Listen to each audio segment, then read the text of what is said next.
வணக்கம். உயர் சாதி பிடியில் நீதிமன்றங்கள் செத்து போன இந்திய நீதி, இதை பத்தி தான் பேச போறோம். அன்பு உறவுகளே, உங்களுடைய தொடர் ஆதரவுக்கு நன்றி. தொடர்ந்து ஆதரவு கொடுங்க, சப்ஸ்கிரைப் பண்ணுங்க, கமெண்ட் பண்ணுங்க. அப்பதான் நம்ம நல்ல நல்ல காணொலிகளை போட முடியும். அதாவது இப்ப ஒரு சமீபத்துல ஒரு புள்ளி விவரம் என்ன சொல்லுதுன்னா, இந்திய நீதித்துறையில் உயர் சாதி வகுப்பினரின் ஆக்கிரமிப்பு ரொம்ப அதிகமாவே இருக்கு அப்படிங்கிறத பாக்குறோம். ஒரு புள்ளி விவர கணக்கு பிரகாரம் பாத்தீங்கன்னா ஏறக்குறைய 60% உச்ச நீதிமன்ற நீதிபதிகள் எல்லாமே உயர் சாதி வகுப்பினர். அதிலும் குறிப்பாக அதுல 40-50% பிராமணர்கள் மட்டுமே இருக்காங்க அப்படிங்கிறத பாக்குறோம். இது உச்ச நீதிமன்ற கணக்கு. உயர் நீதிமன்ற கணக்கு எடுத்துக்கிட்டீங்கன்னா ஏறக்குறைய 80% உயர் சாதி வகுப்பினர்களும், ஒரு 5% பிசியும், 5% எஸ்சி எஸ்டியும், மைனாரிட்டிஸ் ஒரு 5% இருக்கிறாங்க.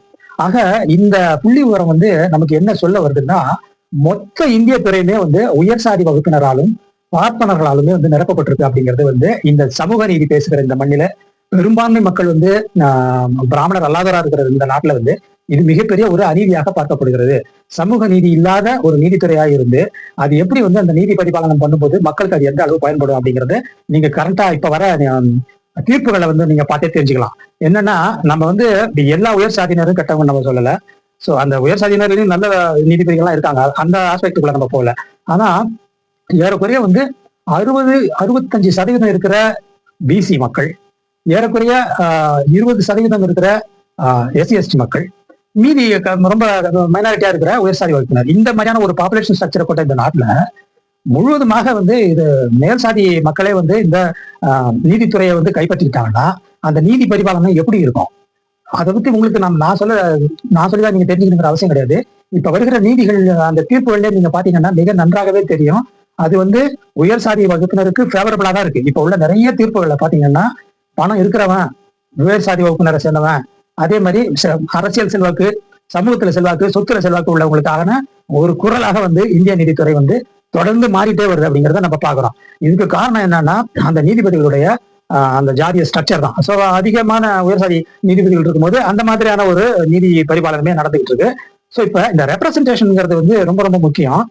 இவ்வளவு ஒரு டைவர்ஸான ஒரு பாப்புலேஷன்ல, அதாவது ஓபிசி, எஸ்சி எஸ்டி, எஃப்சி, இப்ப எல்லா கம்யூனிட்டி, மைனாரிட்டி, இது எல்லா கம்யூனிட்டியும் இருக்கிற இந்த ஒரு டைவர்சிஃபைடு பாப்புலேஷன்ல ஒரு குறிப்பிட்ட சாதியினர் மட்டுமே நீதித்துறையை ஆக்கிரமிப்பு பண்ணுவது என்பது இது சமூக நீதிக்கு எதிரான ஒரு விஷயம். அதே மாதிரி ஒரு நேச்சுரல் ஜஸ்டிஸுமே இதுல கிடையாது. நேச்சுரல் ஜஸ்டிஸ்னா என்ன இருக்கணும்? நீங்க உங்க பாப்புலேஷனுக்கு ஏற்ப ரெப்ரசன்டேஷன் இருக்கணும் அப்படிங்கிறத நம்ம பாக்குறோம்.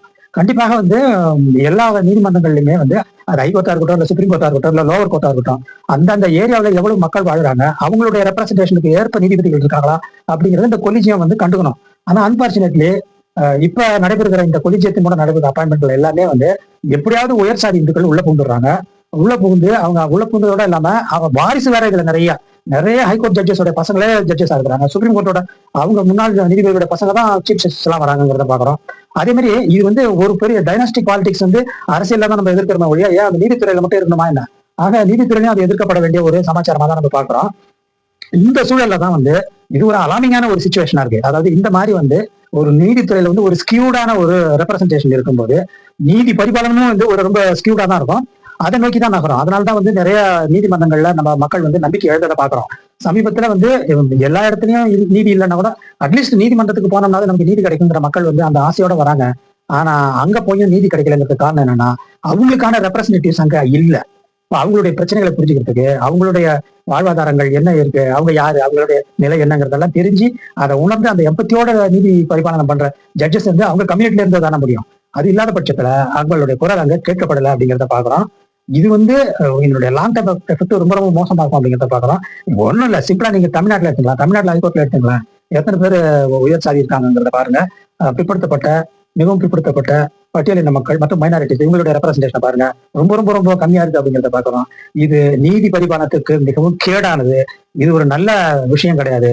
இதற்கு இந்திய அரசாங்கம் ஏதாவது முயற்சி பண்ணி எல்லா மக்களுடைய ரெப்ரசன்டேஷனும் சுப்ரீம் கோர்ட்லயும் சரி, ஹைகோர்ட்லயும் சரி, லோவர் கோர்ட்லயும் சரி இருக்கிற மாதிரி பாத்துக்கணும். அப்படி இருந்தாதான் இந்தியாவில நீதி நிலைநாட்டப்படும். இல்லாட்டி இந்த நீதி ஒரு செத்து போன நீதியாகவே கருதப்படுகிறது.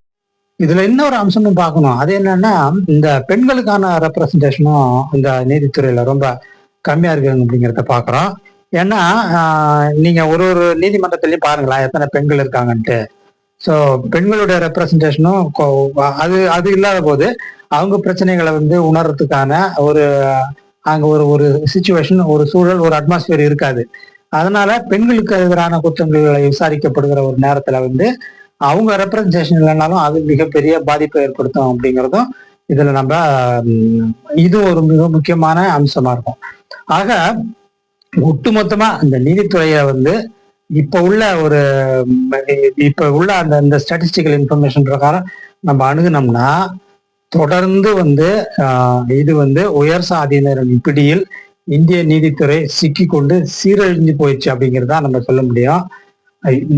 அதாவது இதுல வேற ஒரு அம்சமும் இருக்கு. இதை நிறைய பேர் வந்து நம்ம மறந்துடுறோம். அது என்னன்னா, அது எப்படி வந்து அவங்க திறமையால் தானே போறாங்க, அவங்க வந்து தேர்வு எழுதி அவங்க வந்து கோர்ட்ல எல்லாம் வாதாடி மெரிட் இல்லாம எப்படி போவாங்களா என்ன, உயர் ஜாதியினருக்கு மெரிட் இருக்கு அதனால போயிடுறாங்க அப்படின்னு சில பேர் ஆர்கியூமெண்ட் வைக்கிறாங்க. அந்த ஆர்கியூமெண்ட் எந்த வகையிலும் பிரயோஜனம் இல்லாத ஆர்கியூமெண்ட்.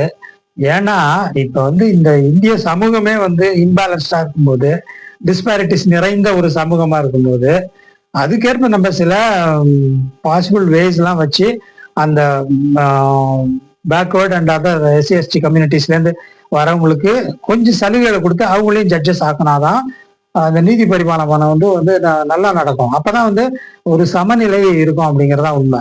ஏன்னா வெறும் நீதித்துறையில வந்து ரிசர்வேஷன் கிடையாதுங்கிறது அது ஒரு மிகப்பெரிய பிரச்சனையா தான் பார்க்கப்படுது. கான்ஸ்டியூஷன்ல வந்து நீதித்துறையில வேண்டான்னு வச்சுட்டாங்க. ஆனா இப்போ நடக்கிற நிகழ்ச்சிகளை வச்சு பார்க்கும்போது இந்த மாதிரி ரொம்ப பயஸ்டா வந்து ஒரு கம்யூனிட்டியை போய் ஆக்கிரமிப்பு பண்றதெல்லாம் பார்க்கும்போது நீதித்துறைக்கும் கான்ஸ்டியூஷனல் ரிசர்வேஷன் இருந்தா நல்லா இருக்குமோ அப்படின்னு தோணுது.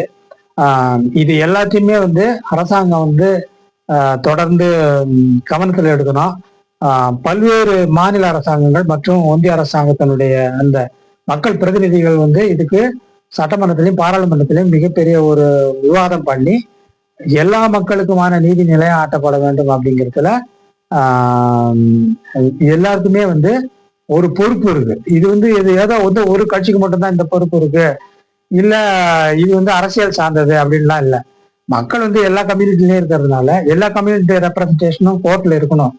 எப்படி அரசு ஊழியர்கள் பியூரோக்ரஸில எப்படி எல்லா கம்யூனிட்டியும் ரெப்ரசன்டேஷன் இருக்கு, லெஜிஸ்லேச்சர் அண்ட் பார்லிமெண்ட்ல எப்படி எல்லா கம்யூனிட்டிக்கும் இருக்கு, அதே மாதிரி ஒரு ஒரு துறையில இருக்கும்போது இந்த துறையில மட்டும் வந்து ஏன் வந்து ஒரு பர்டிகுலர் உயர் சாதி மட்டுமே ஆக்கிரமிப்பு பண்ணோம் அப்படிங்கிற ஒரு கேள்விதான் நமக்கு ஒரு பெரிய கேள்வியா இருக்கு. இந்த கேள்விக்கான பதில் வந்து மக்கள் இதை பற்றி பேச ஆரம்பிக்கணும், அரசாங்கங்கள் இதை பத்தி சட்டங்கள் ஏற்றணும். அதன் மூலமாக தான் நீதித்துறையில் வந்து ஒரு சமூக நீதியை நம்ம கொண்டு வர முடியும் அப்படிங்கிறதா நம்ம இந்த நேரத்துல சொல்லிக்கொள்ள விரும்புகிற கருத்தாகும். அடுத்தடுத்த அமர்வுல வேற விடயத்தை பார்ப்போம். நன்றி, வணக்கம்.